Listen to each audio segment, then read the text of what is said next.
All right, let's get this started. So yeah, welcome. And again, thank you for taking the time to be with us today. We're super excited. This is the first in a 4-part series being brought to you by the California Grazing Lands Coalition and the California Rangeland Trust. The CalGLC is a new effort that is housed under the California Rangeland Conservation Coalition. And this webinar was prompted and the whole series through a producer survey that we did last year, and also from input from the Rancher Advisory Panel that is serving the Grazing Lands Coalition. So I want to really quick acknowledge my colleagues in this effort, Alex Carroll, the coordinator at CalGLC, and Robin Hanson, the programs manager at the Rangeland Trust here in California. I'm Bree Owens. I am the chair of the California Rangeland Conservation Coalition. And today we are talking about centering community voices through a framework that some of you may be a little bit familiar with, but we're going to do some deeper dives onto it. Situation, problem, solution. That's been brought to us by Jared Talley. I am going to turn it over to our panelists to introduce themselves, but real quick before that, the chat is functional. So we are using the webinar platform. So we'll have our panelists on screen, but the chat is functional. So please go ahead and feel free to add comments, questions in there, and we'll track them throughout our time. Okay, with that, I will turn it over to Jared. We're just doing introductions, right, Bree? Yes. I'm Jared Talley. My job is a professor over at Boise State University in the School of Public Service. I teach across public policy, environmental governance, and the environmental management programs. But that's just my job. Who I am is born and raised here in Idaho in a ranching community and also onion farming, and have gone through a lot of changes due to global shifts in commodity production, and now I am a professor. So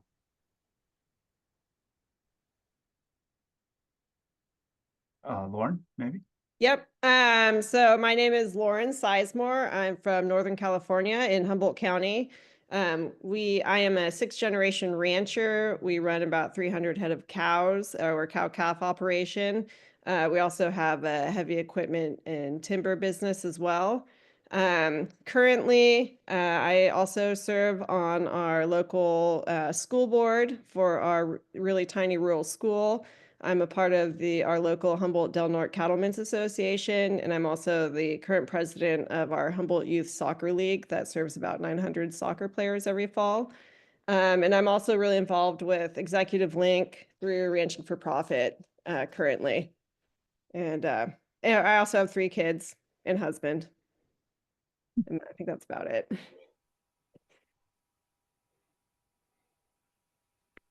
AG? Okay. I'm A.G. Smith, a rancher in northeastern Nevada, on the east side of the Jarvidge Mountains. We have about a 500 head cow-calf operation. We also have a guest part of our business for hunting and summer business. Been involved, we ranch in what's called the cold desert, and so been involved in several collaboratives and I've found them extremely beneficial. I wouldn't go back to doing business the old way. So past graduate of Ranching for Profit and the EL. And anyway, welcome everybody. So the format of this is going to be, I don't want to talk a lot. I'm just going to provide some context and maybe some framework and some language, and then turn it over to Lauren and AG to talk about their experiences centering community voices and working in collaboration. So I'll share my screen for a little bit, say some things, and then I will stop and let them take it over, and we'll go back and forth a few times. So to begin with,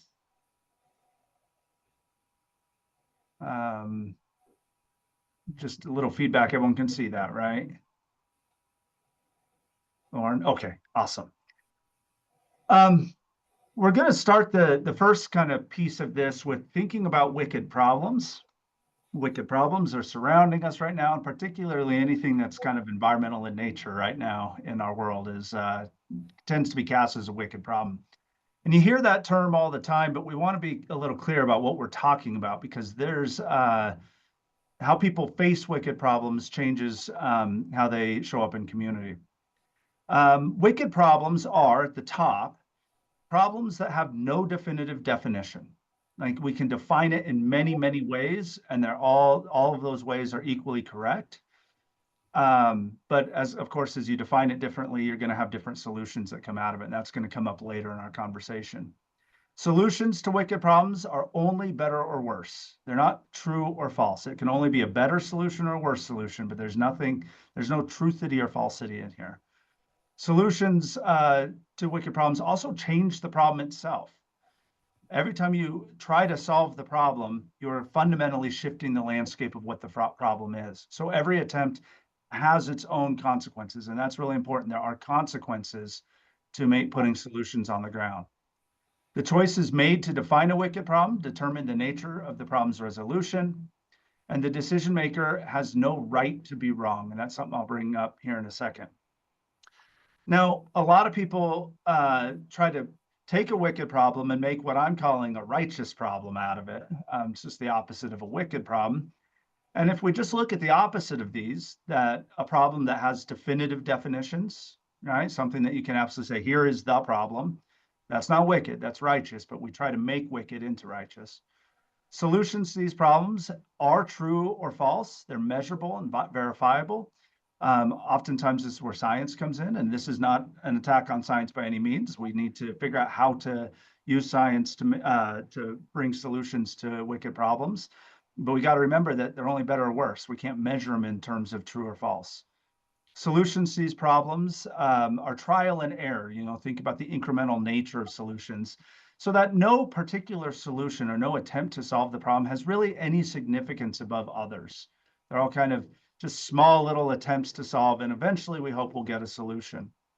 And once the definition of these problems are determined, the solution to the problem will follow. When we figure out what the right definition is, we'll get the solution. We just have to define the problem correctly. And valid research here is true or false, which means the researcher and oftentimes decision makers are under no moral obligation. It's all obligations to maintain the standards of truth and falsity in research. So this is just a background of wicked problems and righteous problems. There's a lot more to be said here, and I don't want to take up too much time there. But the real, where this meets the road, is the moral argument. And there is a moral argument here. When you're trying to take a wicked problem and solve it, and if the task is to make it into a righteous problem in order to solve that, that means that you're carving off a piece of the bigger problem, and you're finding a solution to just that one piece. And it's up to someone else to handle the rest of the problem. But by doing that, it obscures the rest of the problem. It makes it seem like that one piece is the problem, even though it's much deeper and much broader than just that one piece. That's what makes it wicked. But that's actually called deception. And deception is an especially strong moral issue when people are deceived into thinking that a thing is safe when it is not, when a problem has been solved when it's not. So by taking just a section of the problem, taming it in a sense, making it righteous, finding a solution to that, and thinking we have solved the bigger problem by solving just a small piece of it, we might be doing something morally wrong. Now, that might leave us thinking like, well, how do we actually get around that? Like, if no one can solve the entire thing because there's no definitive solution, but we're doing something morally wrong by carving off a piece and just solving that, what's the step forward? We don't want to be left with no actionable plan forward. And that's where collaboration comes in. The answer to, and there's a lot more behind the scene, but the answer to wicked problems is collaborative learning about it together, defining the problems that we're going to solve together, and co-developing solutions together. This is the response to wicked problems, which means we have a moral obligation to collaborate in confronting these sorts of problems. And that's where I'm going to leave off, just kind of this high level, what the hell are we talking about? And I want to turn it over to Lauren and AG to talk about that, but in particular, what are your experiences with collaboration in the sense of facing wicked or righteous problems? And where do you see morality fitting into that? AG, do you want to start or would you like me to? Oh, Oh, me. I think it's you. Okay, great. Fabulous. So I guess with my work in collaboration, the few examples that I have, I was an executive director for a nonprofit organization that mostly represented landowners within our North Coast region. And we also, being in the North Coast, we have some really heavy hitting environmental groups. And I was able to really gap that bridge. I took a really 10,000-foot view and recognized that while we may have differing opinions, our goals were really actually very aligned. We all, both our organization as well as the environmental organization that I was working with, really wanted to see healthy landscapes. And perhaps maybe the ways that we went around seeing those, how we accomplish those healthy landscapes were different, but recognizing that in the end, we all both had the same goals. And so we were actually able to then come together. We found our radical center, and radical center would be where, you find 80% you agree on, and the 20% is what you don't agree on. So what do we agree on? And then how can we work together on what we don't agree on? And maybe there are things that we just don't agree on, and we can maybe choose to put those aside, work on what we truly can agree on. But I think coming together, recognizing, respecting both opinions, both or all opinions in the room, and then how can you work on what everyone chooses to agree on? That's where I always like to start. AG? Unmute. Okay. How we got started in collaboration revolved around a tremendous amount of conflict. We're public land ranchers. We graze on both the BLM and the Forest Service. About half of our grazing on each one of them. And in the mid 90s, we found ourselves in extreme conflict with the agencies. Riparians were becoming a huge issue. Before, they'd sort of been treated like a sacrifice area, and all of a sudden they weren't, which rightfully so they aren't. But when you're first starting out into all of these things, it's the amount you don't know, and they're cliche. You don't know what you don't know, type of thing. And so Alan Savory had come to the Cowboy Poetry Gathering in Elko, and he was the keynote speaker. And several of the ranchers that listened to him, it really resonated. I didn't go. I didn't listen to him, but they saw, they were intrigued with his philosophy, and so the Wright family brought holistic management classes to Elko, and they were taught by Tommy Martin and Steve Rich, who were with the Savory, the HRM organization, and it's split into two since then. But and because we are in so much turmoil with the agency, the solution for the riparian that the agencies wanted to do was to fence off all the creeks. That would have been 20 plus miles of streams. We're blessed to have a lot of riparian and a lot of creeks, though there was a time when I thought that was a curse. But and then cut our numbers, and they'd already cut our numbers several times. So we basically, this time, we would not have been a viable cattle operation anymore. And so we had not a lot to lose. And so what we said is that we'd willing to put Cottonwood up as an experiment to try this philosophy and this way of thinking and doing business and see if it works. And so we came together. The beginning of our collaborative team was we put out a notice for anyone that was interested in helping manage this piece of land to come to the ranch, and Tommy did a sort of a short HRM class. And there was probably 50 people that showed up to that first meeting. The decision was let's try it. So we spent the next few months working with the agencies they needed to do an EIS. So they did a joint EIS together and to make a decision to do this. But in the process of doing that, first thing that Tommy said when we walked into the meeting to begin with, she goes, in order for this operation to test this program out, you're going to need to give them total flexibility on movement of animals, and you're going to need to at least double the number of animals that they're running.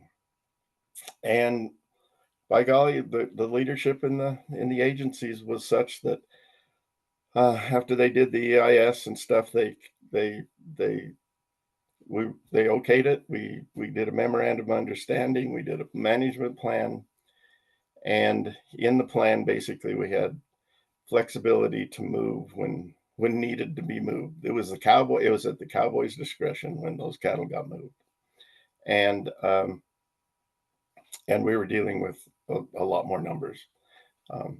So we went from basically a 300 head cow outfit to the first year we were running 800 head type of thing. And so the team, so I'd never joined a team. I didn't have any experience with any of this. And so Tommy was quite the people person. She was an excellent facilitator. And I want to stress the importance of facilitation in these projects or collaboratives, because it can make or break whether it's successful and its longevity in the facilitation you get. And not all facilitation is good, but the facilitator plays an absolute key role in this. When you're dealing with, like when we first started, we were in a situation where the agencies were, the riparians were in terrible shape. They were in terrible shape. All of their spots put them in the poor category.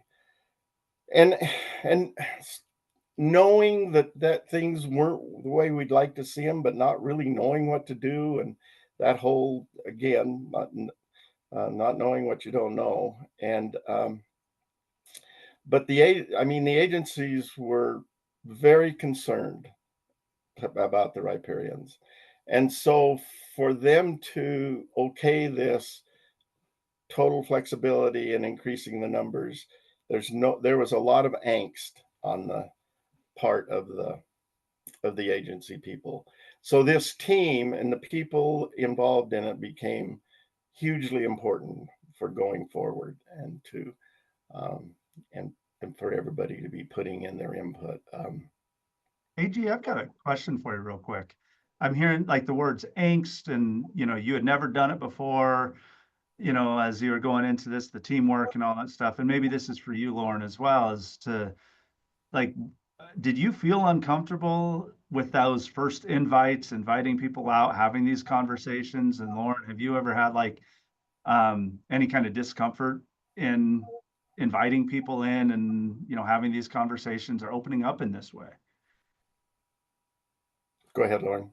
Oh, I'd say yeah, there's always I guess anxiety when you're dealing with a situation that perhaps is really uncomfortable.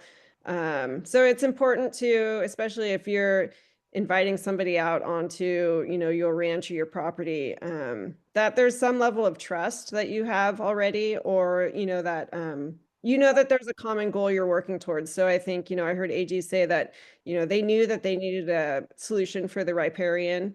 And it sounds like, you were able to find an agency person who was willing to at least reach out. And it sounds like you or someone within your group was also willing to reach out and, at least come together to find solutions. But I think, there's a level of trust that there needs to be with these partnerships, that, you recognize that there's an issue, but you're also both recognizing that, we need to come to a solution that's going to work for all parties involved, and, trust that you're not just going to get steamrolled over. I want to just pull that word steamroll out for later real quick, but AG, keep going. Well, no, there was a tremendous amount of angst to enter into this. I would like to think that it was just a light bulb moment, but it really all change sort of takes an impetus of something, and we really, our backs were against the wall. So it wasn't like we had a whole lot to lose, and this looked like it could be a solution, and this could be a way to change. Little did I know that it would it changed my life. It changed this operation. What we've been able to accomplish now. If you'd asked me then, that was 30 years ago, 30 years ago this year, that we could have accomplished what we've been able to accomplish. And when I say we, I'm just sort of the spokesman anymore. This is employees and my kids and all of them doing this and making this happen. But it's just amazing what's happened. And trust is so important, but it takes time to build trust. And it took us a number of years. The team consists of all of the federal agencies, the state agencies, the university. So it's really a rounded group, neighbors and interested public. If we're shy of anything, it's sort of the rat. And we have an environmental component to this, no, but we don't have the radical environmentalists. We have them watching us and over our shoulders, and they're invited to every meeting. They're always invited, but they never come. One of the things early on, we talked about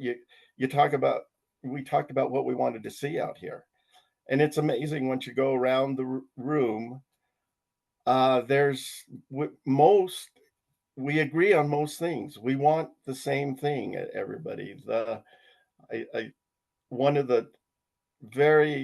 He became just one of the key players in our team, was a gentleman by the name of Pat Coffin, and he was a fisheries biologist, had worked in both the NDOW, our wildlife, state wildlife.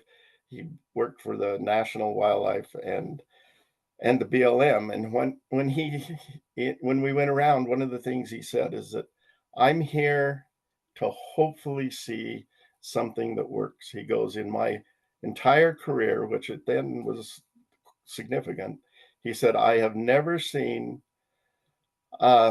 grazing and healthy riparian go together. He says, I've never seen it anywhere. So I am here to learn and to be part of this. And the other thing that Tom, we got that common ground of what we all wanted to see. And then Tommy talked about collaboration and in decision making. She said it's not a democracy where you vote on things and the majority wins. She goes, if there becomes a stressful situation that comes up, it needs to be talked about. It needs to be hashed out. A plan or some kind of a solution may be worked out, but until everybody can at least give it, we'll try it, and not a thumbs down. If anybody's got a thumbs down, we haven't succeeded in in researching it and coming up with the right solution. And so, so with that, we went forward and had lots of ups and downs, without a doubt. A few years into it, another ranch joined, and then another one did, and we now it's gone from being the Cottonwood Resource Management team to the Shoesole Resource Management team. We still meet. We just met 2 weeks ago. We had our biological planning meeting, attended by 30 plus people, a lot of the agencies.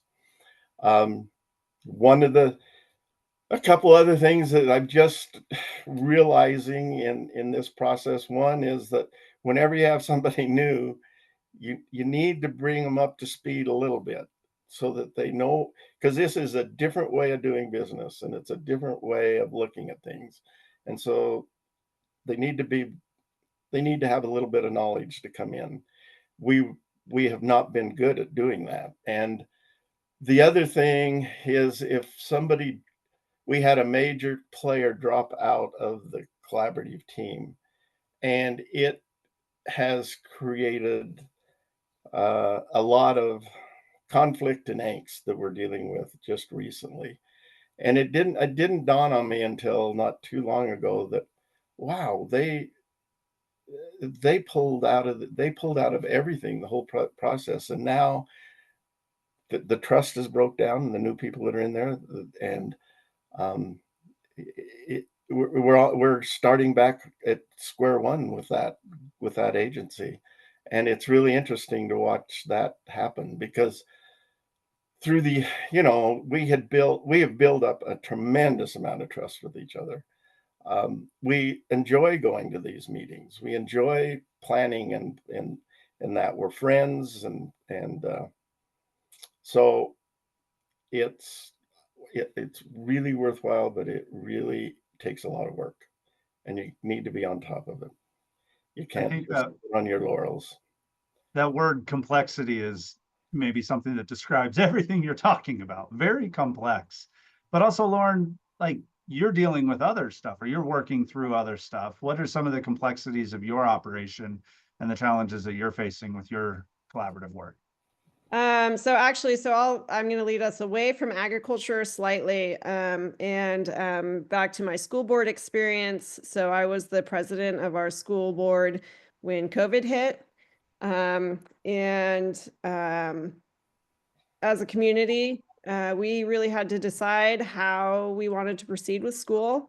And we were one of the only schools to reopen in the fall of, I can't remember what year it was now, 2021, I think.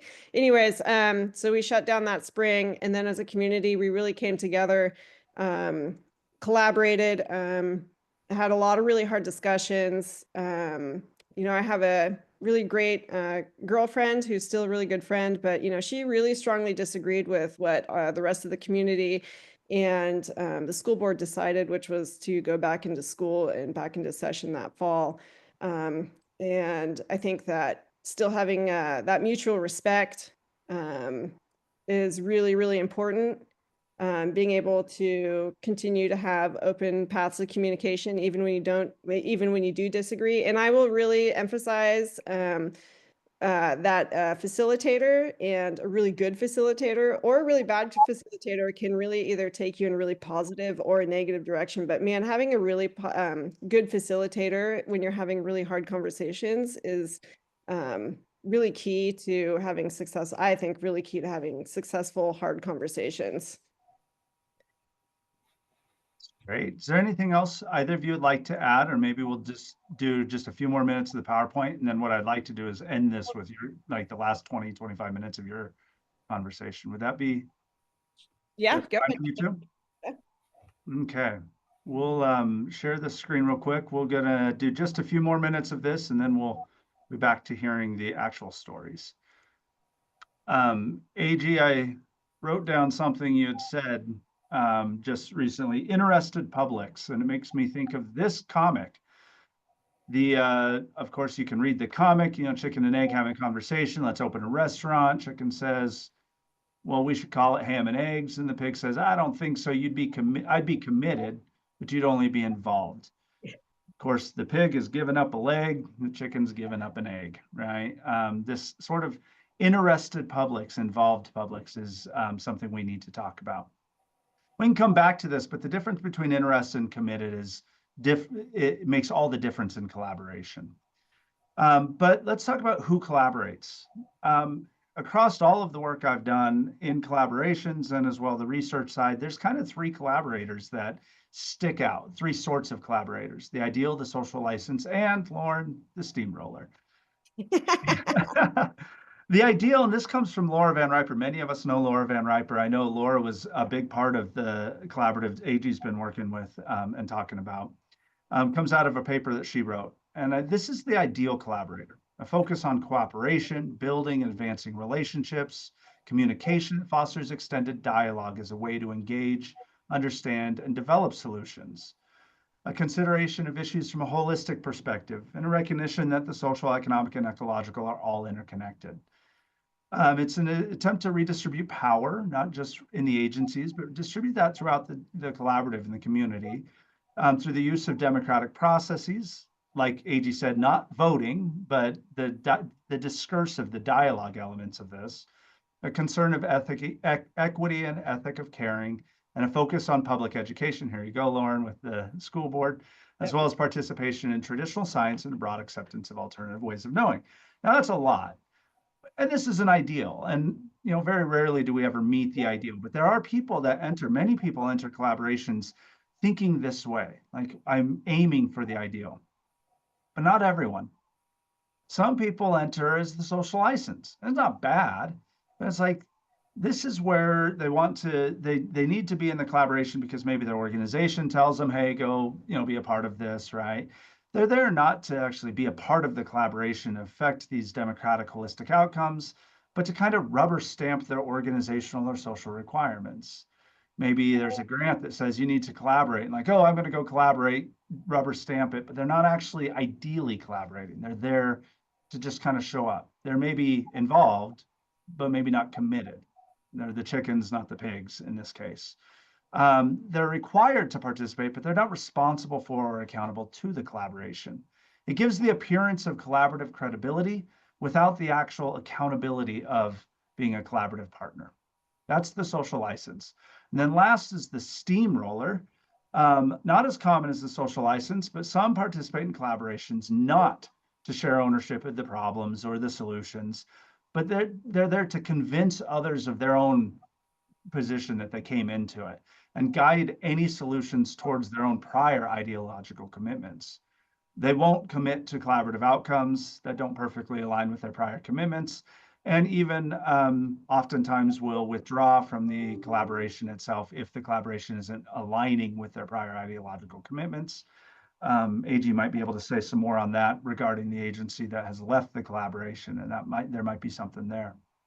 I'm going to go through just a few other slides and just do all of the slides right now, and then we can end in all of the conversation. So the last piece we want to talk about is situations, problems, and solutions.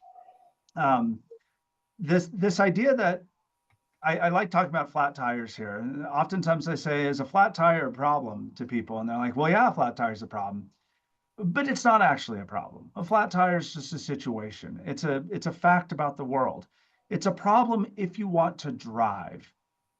It's a problem if you take the values you have, the values of driving, let's say, and then put it alongside the situation of the world, then it becomes a problem. So between situations and problems here is values, and they very rarely get articulated. When someone sits down and says, oh, the problem is, they're assuming values. They're assuming the value that made the situation a problem itself.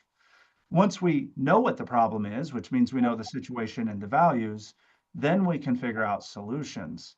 I don't want to spend a lot of time on this because I'd rather go to the other examples that are more relevant here. Here's just really quickly, and we can share these slides afterwards, so if people want them, because we're going to go fast. What I want to point us to is both problems are situations plus values. There's a typo here, plus with values. Situations are just facts about the world. They're statements about the world. And solutions here that I want to point to is they don't actually require problems. Some people enter collaborations looking for problems. They have a solution already. They know what they want to see done on the landscape, and they will reframe everything in the collaboration to make it a problem that they have the solution for. So they may not have a problem yet, but they will figure out what the problem is that they have the solution for. They enter with solutions, not with situations and values. So let's put this on the ground here real quick. Here's an example. A situation could be a non-resilient ecosystem. And you might look at something like this and it's like, well, it might be great for people, but you know, that might not be resilient for fire or water, something like that, this development in the desert. Now, if you have your values, and there's two different boxes with two different values. One, if you value production, agriculture and livestock production in this case, and if you value rural community self-determination, the ability for rural communities or these production communities to self-determine their future in a sense, well, then the problem becomes just knowledge of that ecosystem. Like we just need to know more about it and change our behaviors and our management programs so that we can make a more resilient ecosystem.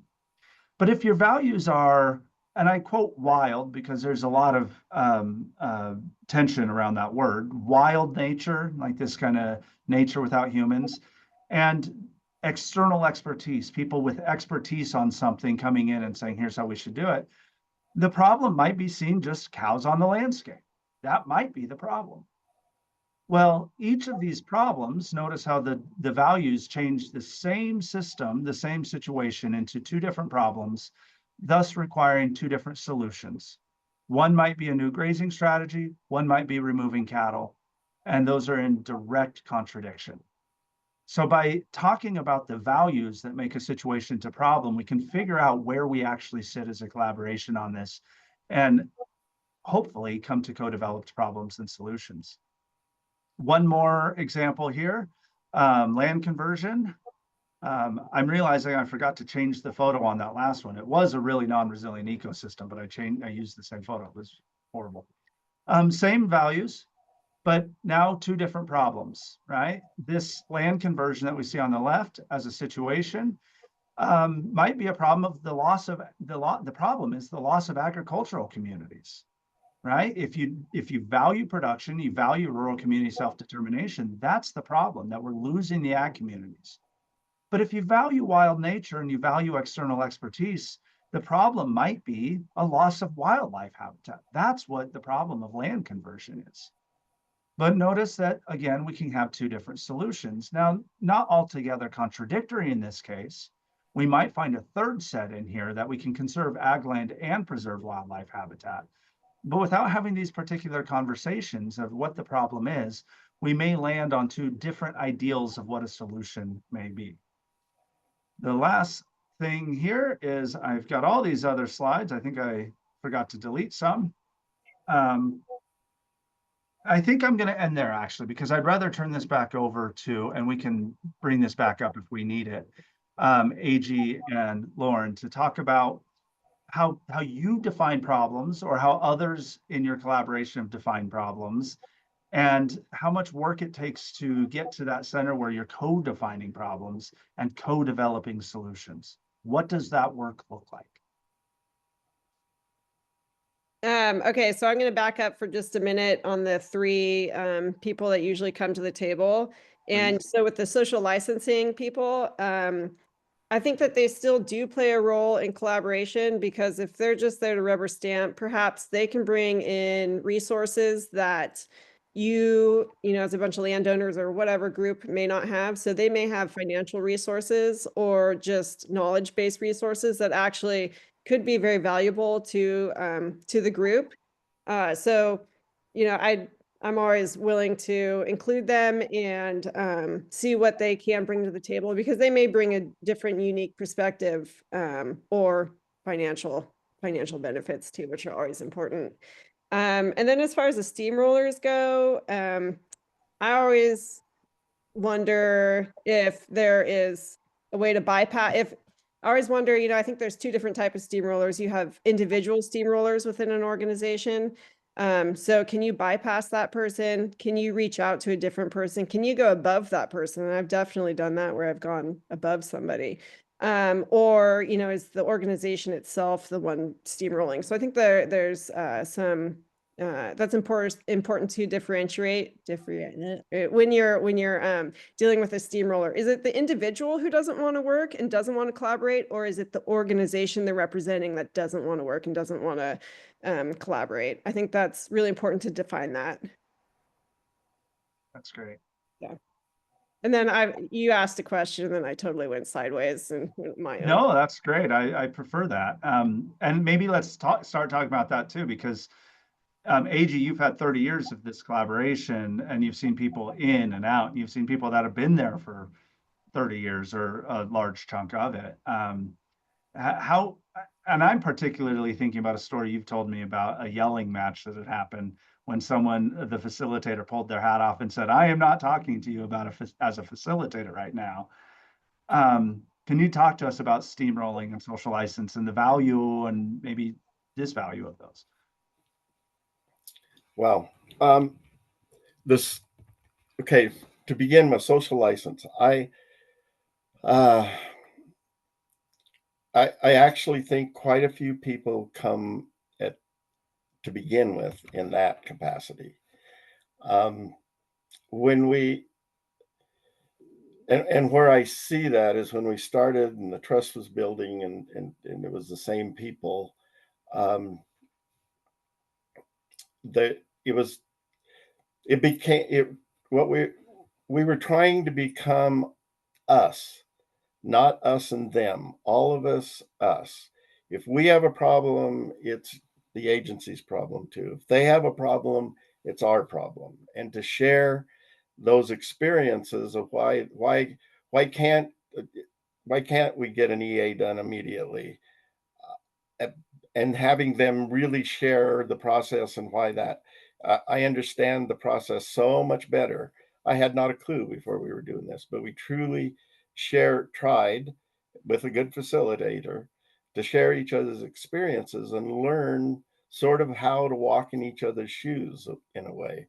We actually, when we first started, we were really going to change places. We were going to go into the office, and that really didn't happen. But we still learned a lot about each other and how to address issues.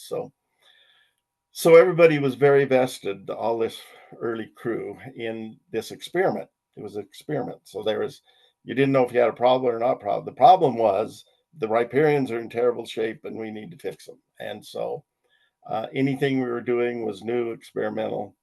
But then, as in agency, we're so lucky to have a BLM person that's been with us for 20 years. Anyway, there's so much changeover in the agencies.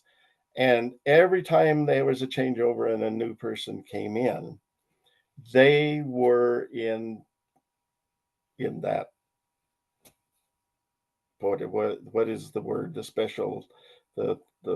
Social license. social license. Getting elderly, and my memory is I got they you. were in that social license space. They were there because they were told to be there, in essence, and some and I eventually most all came beyond that social license. They saw the value and they wanted to be there. This BLM person that was still with us, he's gone up the ladder a couple of times, but one of the things he always says is that I won't give up my position in Shusol. I value that and I want to stay part of it. And the BLM's honored that, which is really, really good. But that's how important he feels. I mean, in a way, he's hindering himself a little bit and going up the ladder to stay part of our group, which I find amazing. And I appreciate him so much for that. And so then you get into the steamroller. I've only had experience really with one, and it was dramatic, and it went on for a long time. So we had this one individual that became involved in the team. He was the range con on one of the agencies. And he did not, Savory in him, in his wisdom, but lack of people skills, whatever. He created a lot of enemies when he came into this country and telling everybody they're doing it wrong, even though they were. But and I think I'm going to say John, because anyway, and John, I think, fell into that. He did not believe in Savory and Savory's thing. In fact, he had a burr under his blanket for that, and so he came in to begin with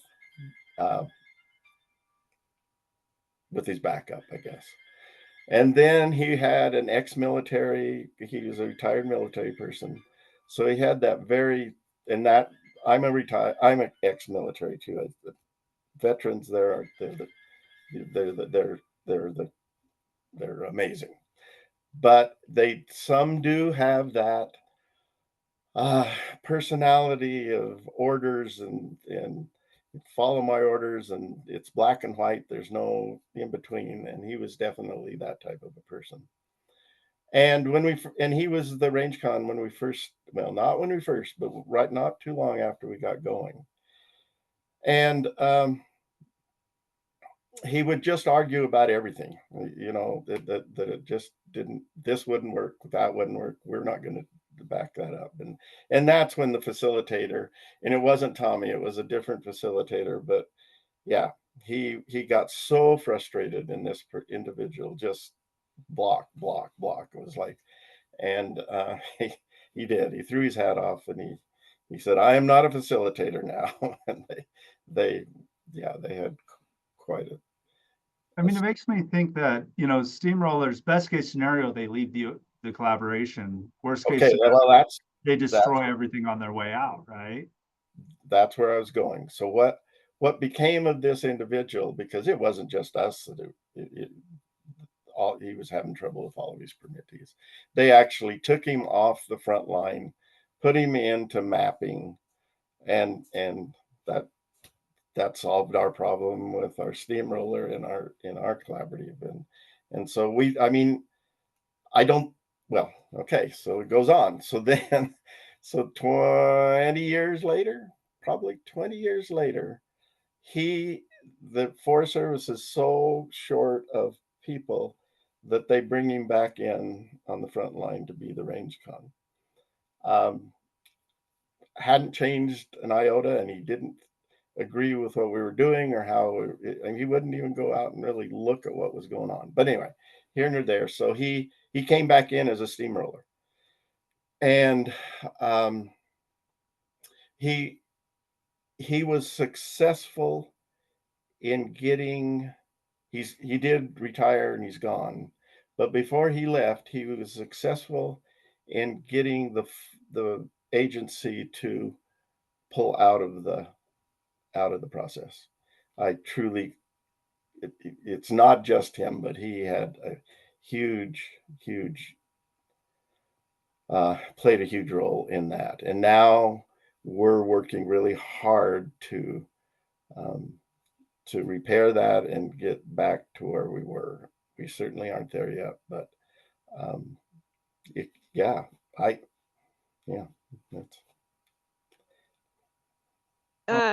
So a few thoughts that I've had as, we walk through this scenario, and someone asked in the chat, steamroller organizations is a real challenge, which I agree. I'm lucky enough where I don't have to deal with like state parks or anything like that. But when I walk into a situation that I know is, we have very differing opinions, I really try to get in the mindset of understanding the opposing opinion, trying to understand that person, where they're coming from, why they feel the way they feel. And is there some sort of, it just helps me kind of wrap my mind around maybe the angle they're coming from.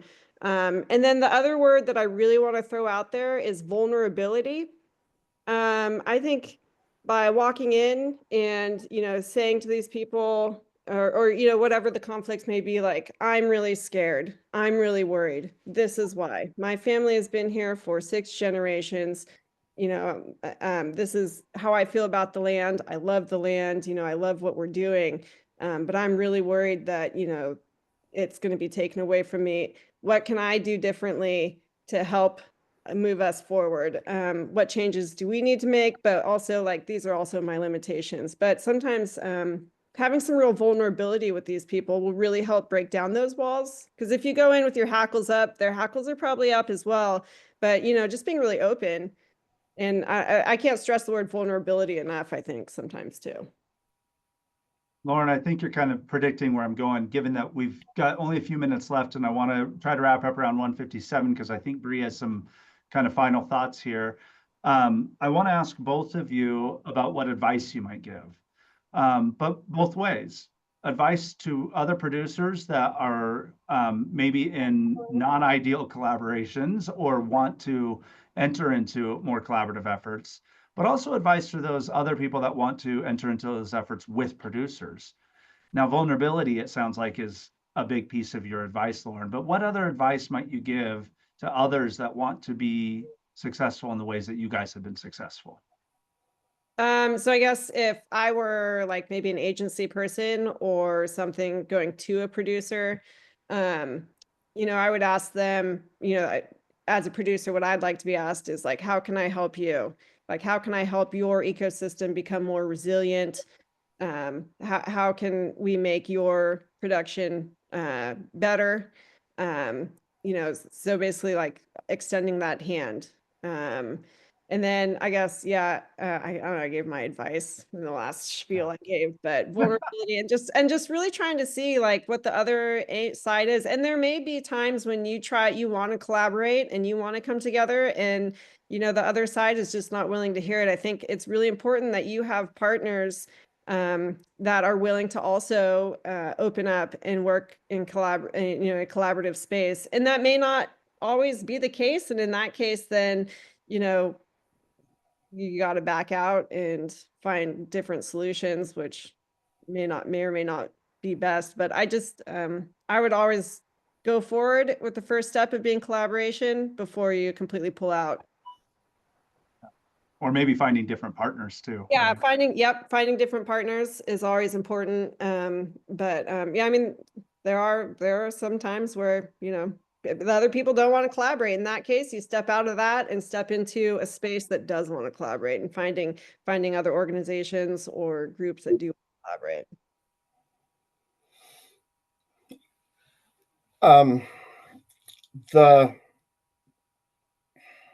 A couple of things. One, I want to fit the things take time, and this process takes time, and a lot of people don't. I mean, we're in a society that wants everything immediately, so it's hard. That one's a hard one sometimes, and the agencies are strung out, and it's hard for them um, to commit that kind of time. But it's been very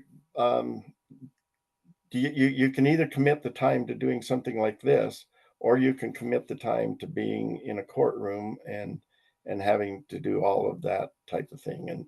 And so it's become, the value in doing it this way has become pretty apparent. If one of the things, an example, you need to follow through with what you say you're going to do. And I can be really bad at that. But one of the things when we first started is monitoring. Monitoring was so important. We all knew it, and we just, if for some reason it just falls through the cracks so many times, and we really weren't getting it done. And so 5 years into it, whatever, we had a huge fire that came across the place. And all these people that had stretched out like in a rubber band, they came back, and everybody, the fear was there. And, oh, we can't keep doing this, da, da, da, da, da. And we realized right then with all of that, but the value of the team is we came up with a solution to put electric fences in, graze part of it, not graze part of it. But what we saw is that because we weren't getting the monitoring done, we didn't have really anything to show the progress that had been made before it all burned down. And so at that point, we chose to hire an outside individual to come in and monitor, and he's been doing that for 20 some years. So we've got a tremendous amount of data, and we followed up with what we said we were going to do. So, you know, when we started this, yes, we asked for total flexibility and increased numbers, but what we promised on the other side is that we would manage these livestock with the principles that we're talking about, with riders or whatever. And so, and the incentive and the reward for us, because I truly believe there needs to be incentives involved in a lot of this to change, was that we were given flexibility and more numbers. So, So we're gonna wrap up. We're almost at the hour. What I heard from that, I mean, there's a lot of very particular things, but the two things that really stuck out to me was vulnerability and integrity. And AG, you were just talking about the integrity from the producer side. So we've committed to doing this thing, but also I heard you talk about integrity from the agency side. You know, that one person that, you know, maybe has hindered his own career moving up because he has the integrity to be like, no, I'm going to be a part of this. And that's that. I think we're talking about pigs and not chickens when we're talking about this, right? And I also heard a little bit about balancing, you know, the ideal of collaboration and the ideal of whatever we're dealing with versus the reality. And sometimes you have to step back. You have to find a better place. You have to find better partners or whatever it may come down to. Just being realistic about the limits of collaboration too. At that point, given we only have a few minutes, I know Bree wanted to say a few more words. I'm going to turn it over to Bree, and thank you all. Appreciate you. Hey, thanks you guys. That was awesome. And thanks to everybody for joining and listening in. As I said, this is the first in a series of 4 that we will be kind of building on these themes of partnerships and communication and how we can all get a little bit better at it, for hopefully more positive results out there on the land and in our communities. We also have a rancher coffee hour scheduled for next Tuesday morning at 7 a.m. Pacific time. And so that is specific for ranchers if you want to, you know, have a conversation with other ranchers kind of on these themes and maybe where we can go from here on some of the things that we heard from Lauren and AG and their experiences with effective partnerships and working together. So thank you very much to the Rangeland Trust and Robin and to Alex Carroll, again, our coordinator with the Grazing Lands Coalition. We did record this, so it will be available. And yeah, we look forward to hopefully seeing you guys on the next one. And thank you, Lauren. Thank you, AG. And thank you, Jared. Thank you all.